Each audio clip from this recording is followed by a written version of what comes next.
Hello, English learners. Welcome back to another great lesson here at English Pod. My name is Marco. And I'm Erica. And today we are going to have a lesson that is going to be very useful when you arrive late. Yes, well, we all have arrived late to something, and we need a good way of saying sorry and saying why we were late. So today we're not only going to be looking at vocabulary used to explain why you are late, but also some typical excuses of why people are late. Right, so some normal reasons for saying why you're late. Well, why don't we get started with the dialogue? Now, we're going to hear 5 people in the dialogue. So at the beginning, we'll hear the boss and the assistant, and then we'll hear 3 people who are arriving late.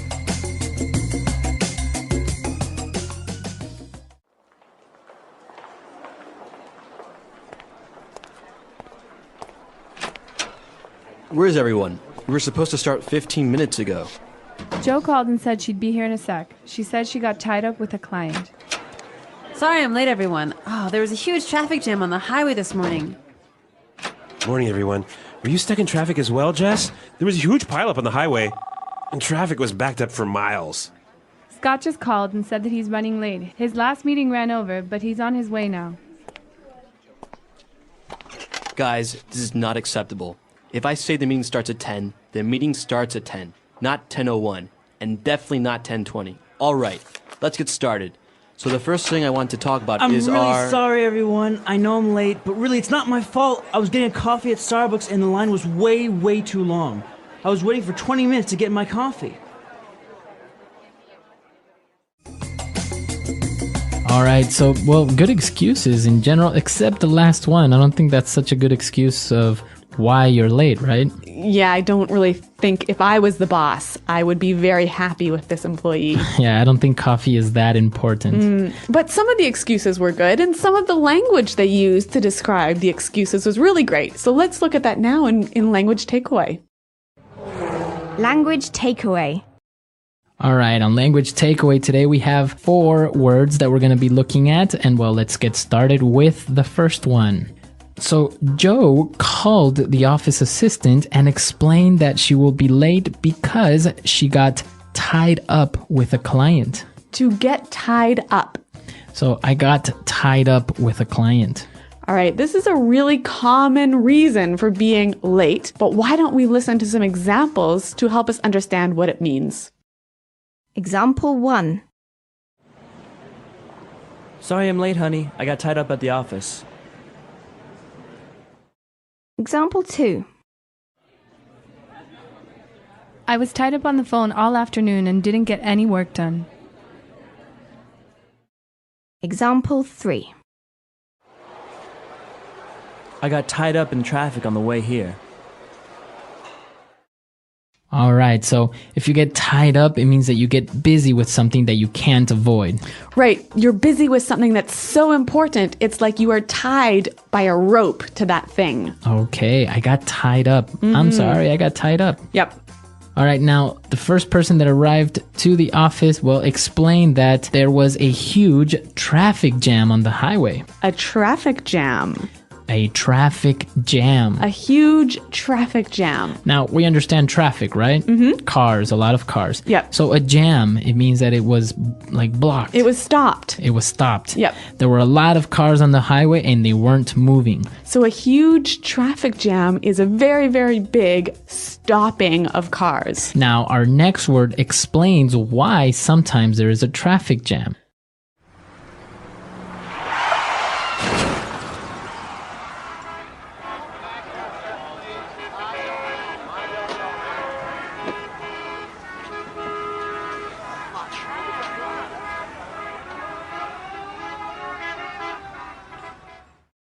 Well, we found out that there was a huge pileup.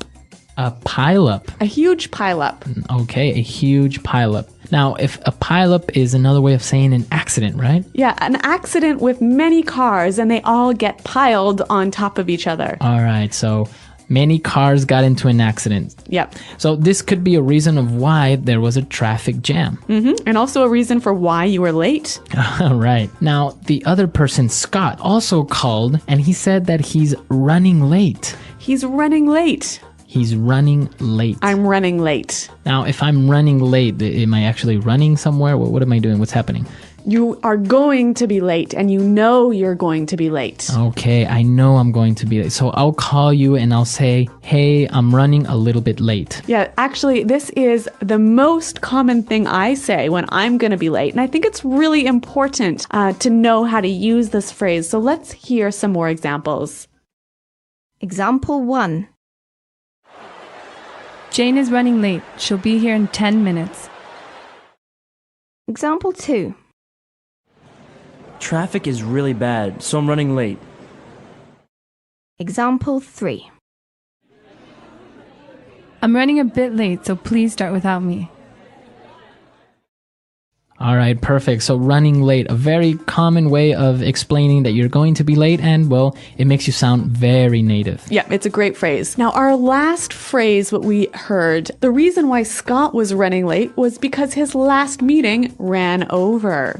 Okay, to run over. My meeting ran over. Now, ran over, my meeting ran over, it means it went too far? Well, when something runs over, it goes longer. Okay, longer than expected. Yeah, so a meeting can run over, or an appointment can run over. So I can say, my meeting ran over 15 minutes. I'm going to be a little bit late. That's right, a great excuse. Very good. 5 great words, and well, I think it's time for us to listen to this dialogue and understand these words as they were used in the dialogue, and then we'll come back and take a look at more phrases.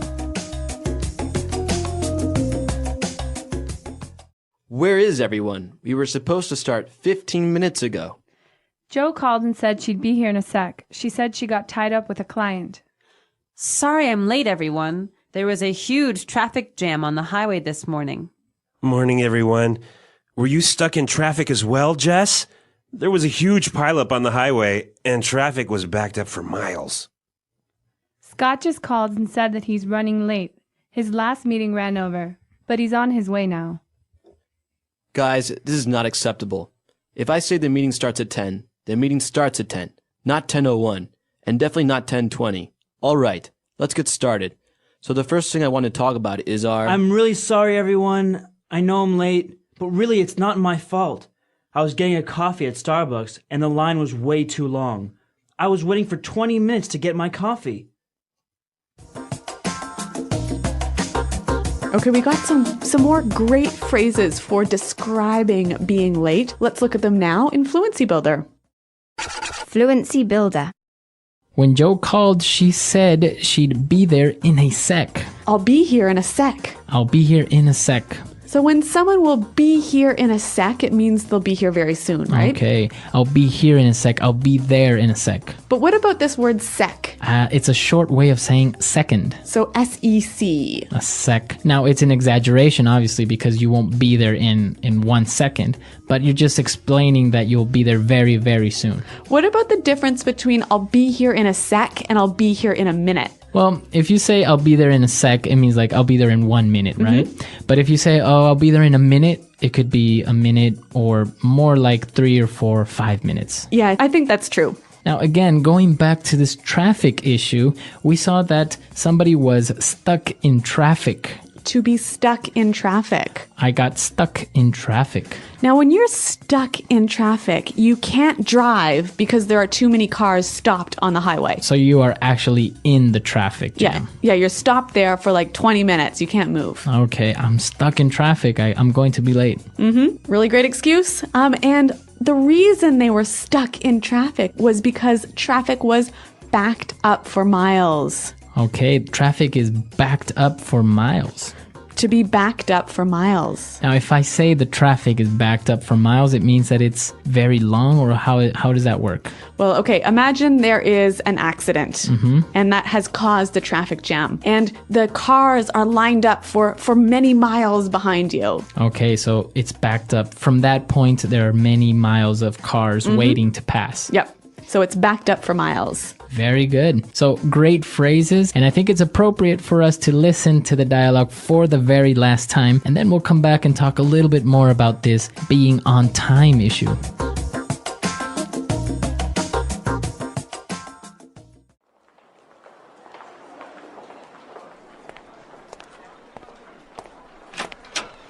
Where is everyone? We were supposed to start 15 minutes ago. Joe called and said she'd be here in a sec. She said she got tied up with a client. Sorry I'm late, everyone. Oh, there was a huge traffic jam on the highway this morning. Morning, everyone. Were you stuck in traffic as well, Jess? There was a huge pileup on the highway, and traffic was backed up for miles. Scott just called and said that he's running late. His last meeting ran over, but he's on his way now. Guys, this is not acceptable. If I say the meeting starts at 10, the meeting starts at 10, not 10:01, and definitely not 10:20. All right, let's get started. So the first thing I want to talk about I'm is really sorry, everyone. I know I'm late, but really, it's not my fault. I was getting a coffee at Starbucks, and the line was way too long. I was waiting for 20 minutes to get my coffee.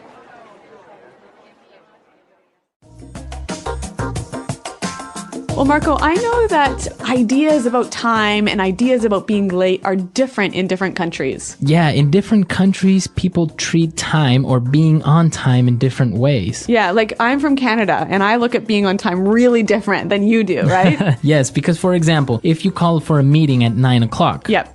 usually people will be there at 9 o'clock because the meeting will start. In America. Right, in America. Mm-hmm. Now, for example, in Latin America, we do have this, what we call sometimes the Latino time or Hispanic time, which Yeah. is like 9 o'clock is like the time that everyone should be there, but until people get there, get their coffee and whatever, then it'll be 9:15, maybe up to 9:30. And I think it's a little bit even more noticeable when we're talking about social events. Like if you go to someone's house for dinner, in Canada, if they say, come to my house at 6 o'clock for dinner, you'll be there at 6:05, right? Okay, yeah. Yeah, usually you'll be there only a couple of minutes after the time that was specified, just to, give the house owner a little bit of time. Yep. But if we have a dinner invitation for 6, we know that it's not really going to begin eating at 6, so people will get there at 6:30 or 7, and of course, food isn't ready until like maybe 8 or 9. But in German countries, from what I know, you've got to be there. If they say be there at 6, you're there at 6:00, right? Not 6:01. And also, I think it's about when people start work, right? Yeah. How on time you have to begin work. Sometimes it's acceptable to be 10 or 15 minutes so-called late, but in other places, Yeah, North America, if you're supposed to start work at 9, you have to be at your desk working at 9. At 9. Yeah. Yeah, see that in other countries, people get there at 9, get their coffee, maybe take a quick glance at their emails Yeah. or the newspaper, and then, start working at around 9:30 or 10. So I guess the important thing is to know what the tradition is in the country where you are. Exactly.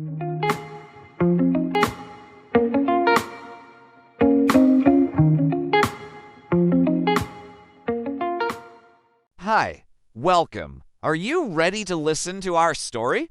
Let's dive into something that will not only entertain you, but also make your English stronger and more natural. Imagine standing in a busy street of a new city, hearing people chatting, cars rushing by, and shops opening.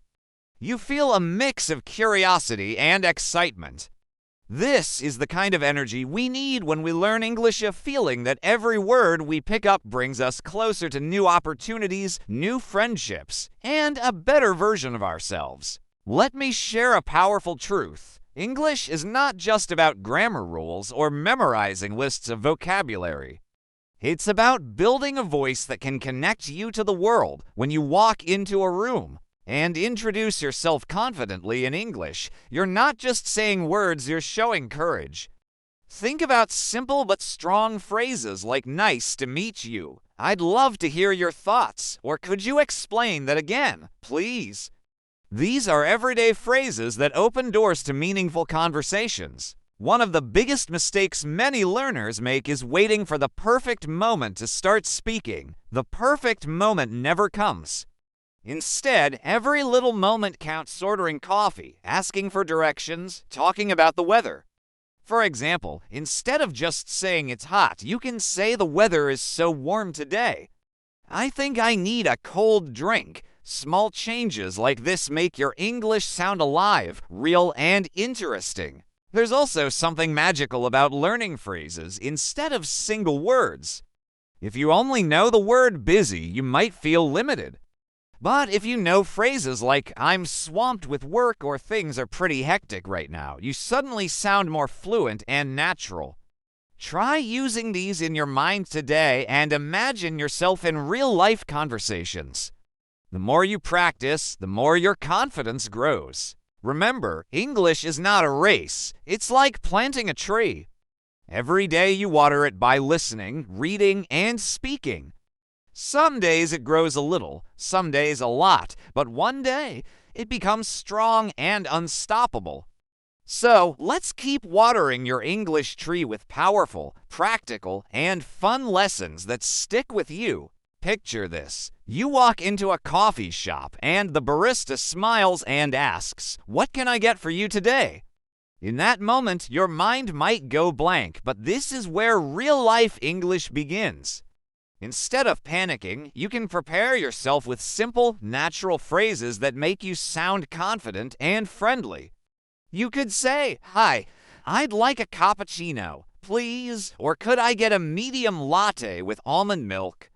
Adding small details makes you sound more natural, like, "Actually, could you make it extra hot?" These little touches bring your English to life. Here's a useful trick. When you listen to native speakers, notice the small expressions they use that aren't in textbooks, things like "you know what I mean," or "that sounds great." These phrases are the glue that hold conversations together. Try practicing them out loud, even if you're just at home making coffee. Say, "Wow, this coffee smells amazing," speaking too. Yourself may feel strange, but it's a powerful way to get comfortable forming real sentences. Confidence grows when you stop translating everything from your first language. Instead of thinking word by word, focus on ideas.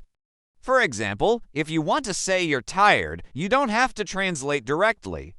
You could say, "I'm completely worn out," or "I feel drained today." These expressions show emotion and make your English richer and more colorful. Another tip: always be curious. When you hear a new phrase, don't just memorize it, imagine how you can use it. For instance, if someone says, "I'm looking forward to it," try creating your own example. "I'm looking forward to the weekend," or "I'm looking forward to meeting new friends." The more you play with phrases like these, the faster they become part of your daily speech. English learning is like building a muscle. Every time you try, even if you make mistakes, you're getting stronger. Mistakes are not something to fear, they're signs of progress. Every confident speaker you admire once made thousands of mistakes. So don't hide from them, welcome them as your teachers. Imagine starting a new job where everyone around you speaks English. At first, it might feel overwhelming, like stepping into a movie where everyone knows their lines except you. But here's the secret: fluency is not about knowing every word. It's about using the right expressions that make you sound natural and confident, even with a small vocabulary. For example, if someone asks for your opinion, instead of just saying "it's good," you can say, "I think it's a great idea," or "that really works for me." These phrases show that you are actively part of the conversation. One of the most powerful habits you can develop is learning phrases for daily situations. Think of how often people talk about time. "I'll be there in 5 minutes," "let's meet at around 7," or "I haven't seen you in ages." When you collect these common phrases, they become like tools in your pocket. You can use them anytime without hesitation. Start noticing them in TV shows, podcasts, or movies. Write them down, say them out loud, and make them your own. Body language also plays a big role when speaking English. A warm smile, steady eye contact, and relaxed posture can make even simple sentences sound more confident. Imagine saying, "I'm happy to be here." While smiling, it instantly feels genuine and friendly. English isn't just about the words you use, it's about how you deliver them. Practice speaking in front of a mirror, watching how your face and body match your words. It may feel funny, but it's a game changer for building confidence. A useful phrase to remember when you don't understand something is, "Could you say that again, please?" Or, "I'm sorry, I didn't catch that." These are polite, natural ways to keep the conversation going without feeling embarrassed. Instead of pretending you understand, asking for clarification actually makes you sound more professional and engaged. Here's a challenge for you today. Pick 3 simple phrases and use them at least 5 times, even if you just practice alone.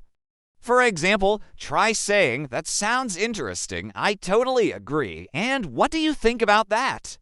These are the building blocks of real conversation.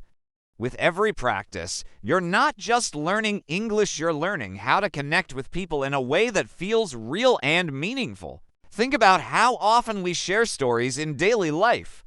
Storytelling is one of the most powerful ways to practice English because it forces you to connect ideas, use descriptive words, and speak with emotion.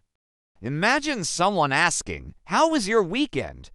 Instead of replying with a short "It was good," you can paint a picture. "It was amazing. On Saturday, I met some friends at a cozy cafe near the park. We tried this new dessert honestly. It was the best thing I've tasted in months. Then we walked by the river and enjoyed the sunset. It felt so peaceful. See how that feels alive." That's what makes English conversations interesting. To tell better stories, start using time expressions naturally. Words like earlier today, last weekend, a few months ago, or back when I was in college add clarity and structure to your story. Also, use connectors like first, then, after that, and finally to guide your listener through the events. For example, first, I went shopping, then I met my cousin for lunch, and finally, we went to watch a movie. These simple connectors make your English flow smoothly. Another way to make your English stand out is by adding feelings and reactions.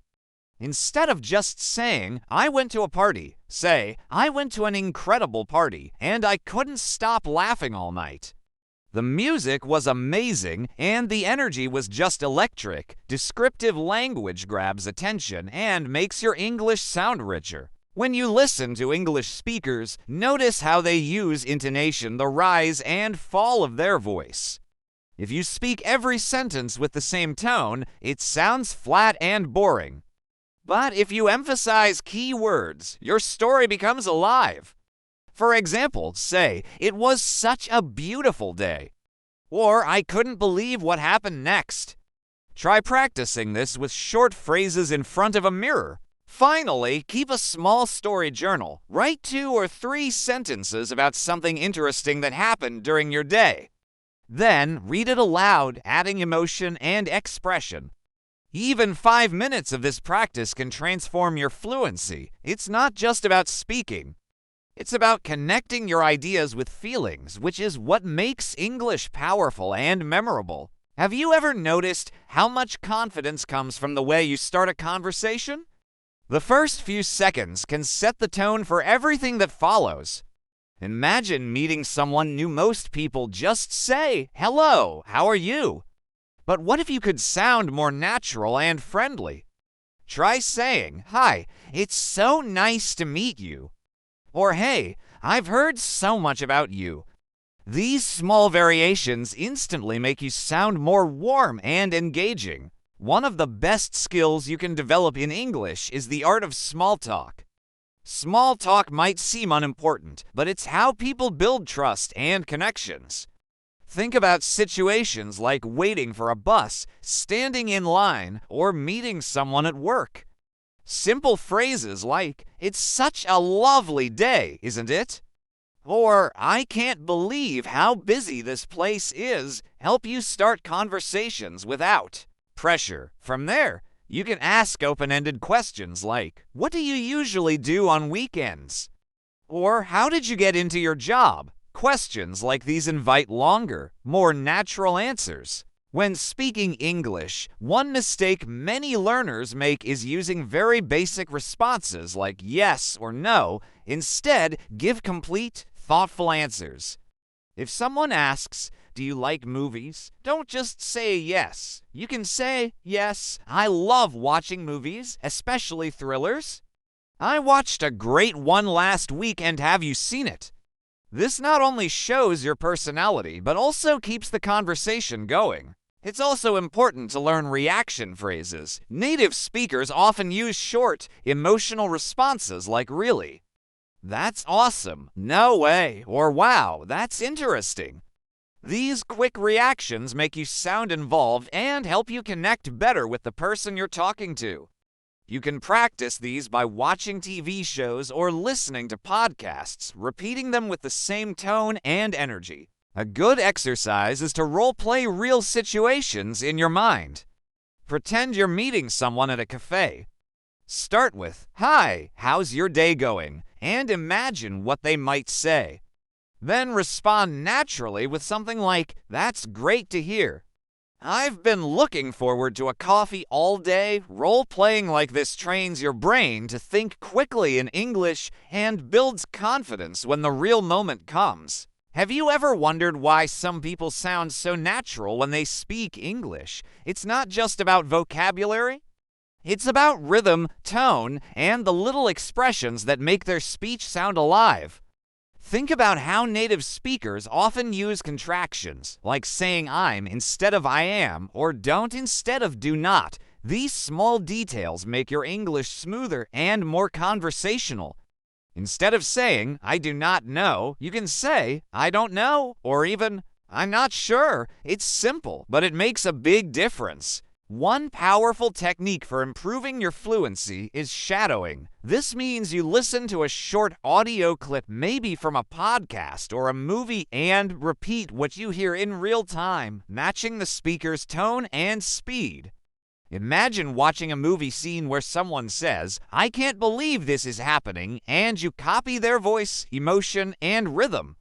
It's like becoming an actor, and it trains your mouth and ears to work together. Another tip is to focus on chunks of language instead of single words.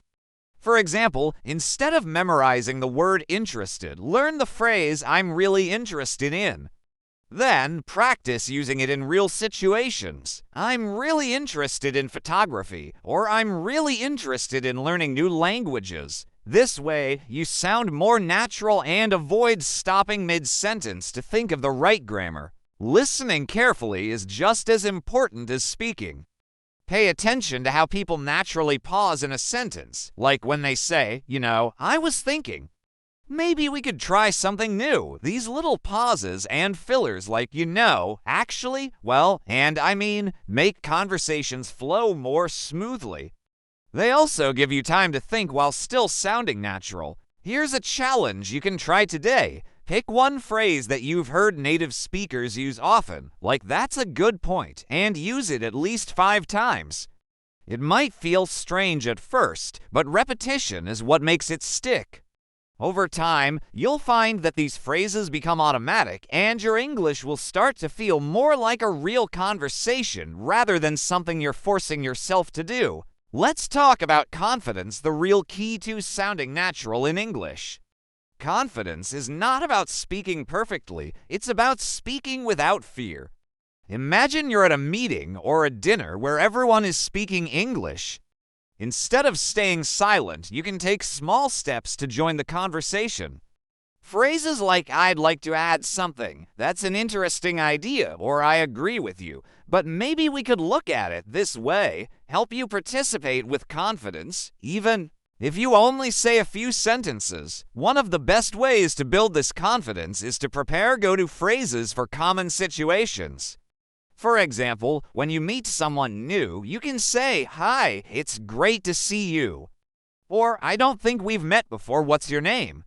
If someone compliments you, you can respond with, "Thank you, that means a lot," instead of just "thanks." These small but powerful responses make you sound polite, friendly, and more fluent. Another useful skill is learning to express your opinions.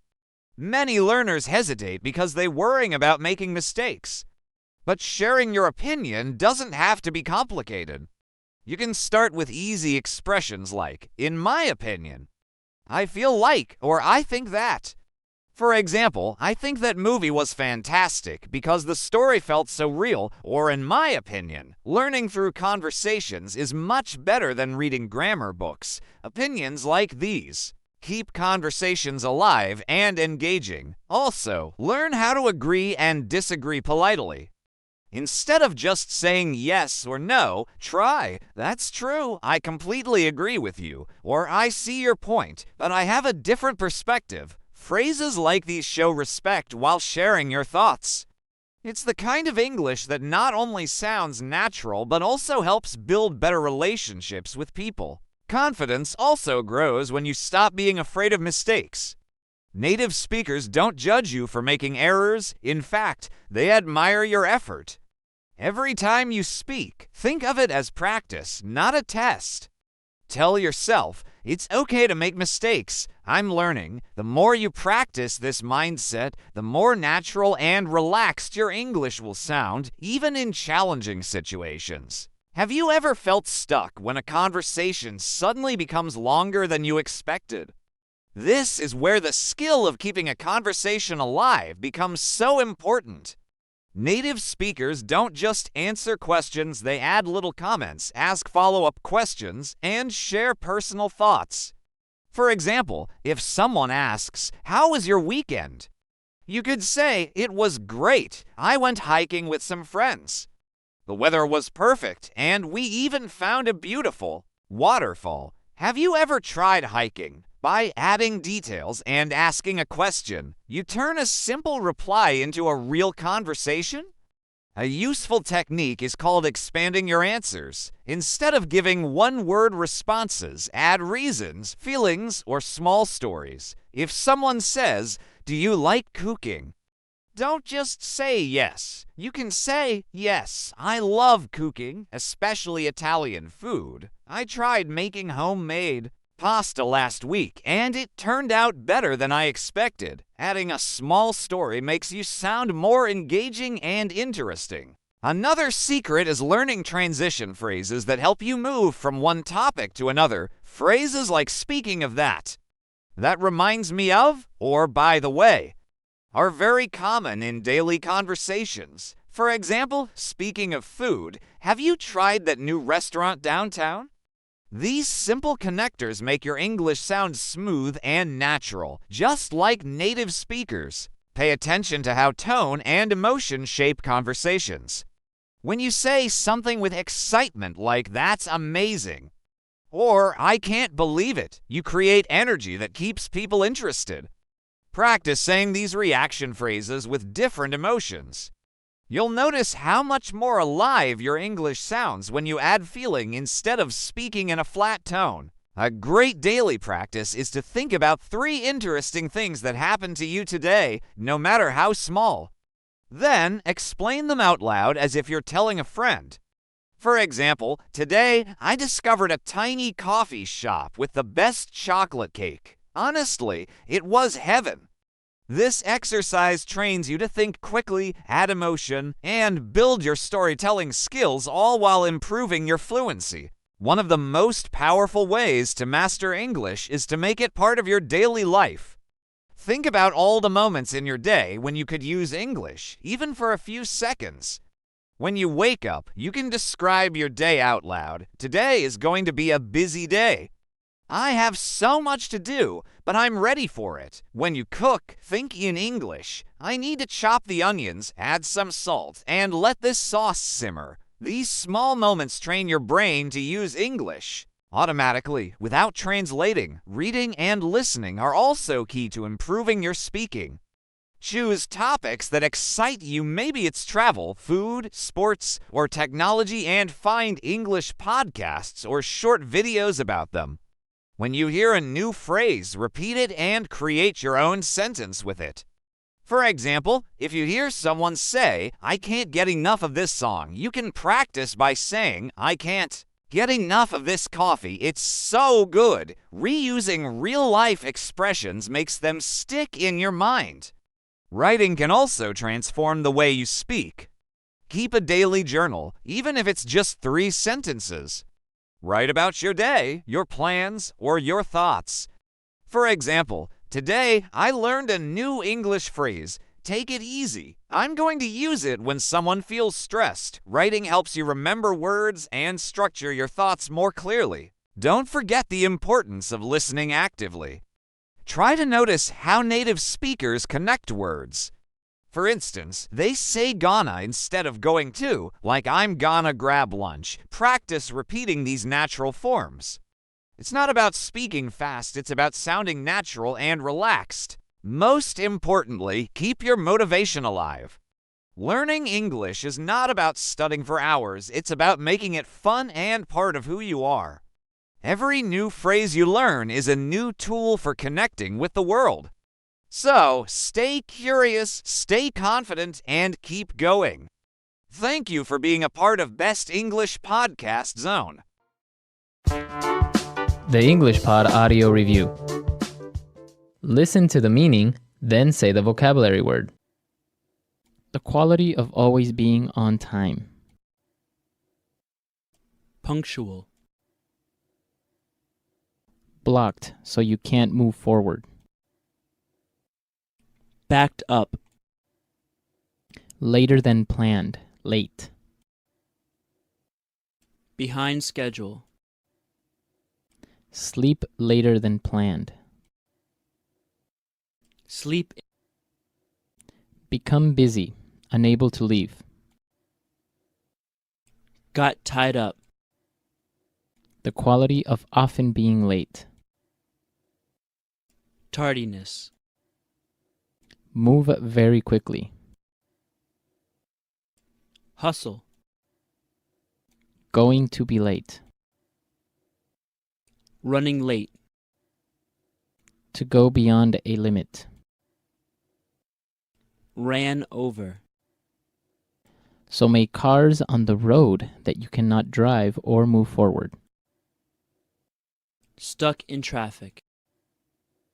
Soon. In a sec. Very big. Huge. A lot of cars stopped from moving. Traffic jam. An accident where many cars crash into each other. Pile up. Let's try that faster. Going to be late. Running late. Soon. In a sec. Move very quickly. Hustle. Sleep later than planned. Sleep. To go beyond a limit. Ran over. Become busy, unable to leave. Got tied up. The quality of often being late. Tardiness. An accident where many cars crash into each other. Pile up. Blocked, so you can't move forward. Backed up. The quality of always being on time. Punctual. Later than planned, late. Behind schedule. A lot of cars stopped from moving. Traffic jam. Very big. Huge. So make cars on the road that you cannot drive or move forward. Stuck in traffic.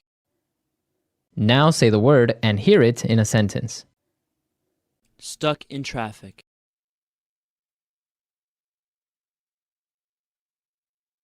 Hello, Daniel. It's me. Listen, I'm going to be late today because I'm stuck in traffic.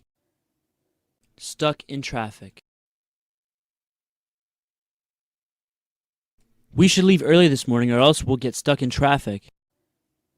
Stuck in traffic.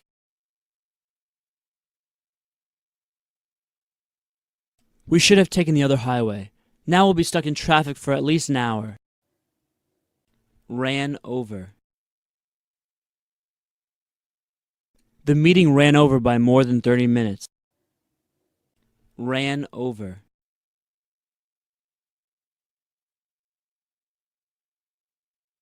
I always leave an extra 15 minutes in my schedule, just in case meetings run over a bit. Ran over.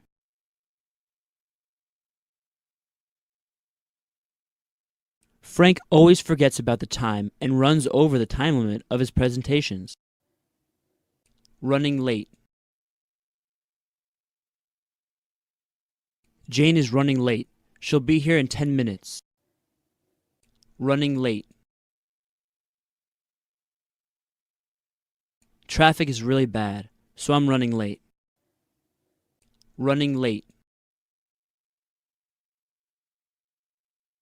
I'm running a bit late, so please start without me. Got tied up. Sorry I'm late, honey. I got tied up at the office. Got tied up. I was tied up on the phone all afternoon and didn't get any work done. Got tied up.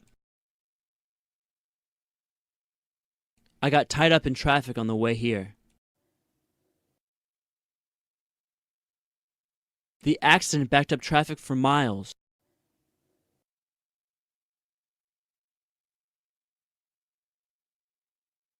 Don't take the 405 freeway today.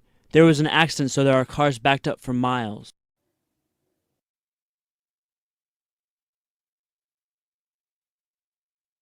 Our highway system is very inefficient. Traffic is backed up for miles every morning.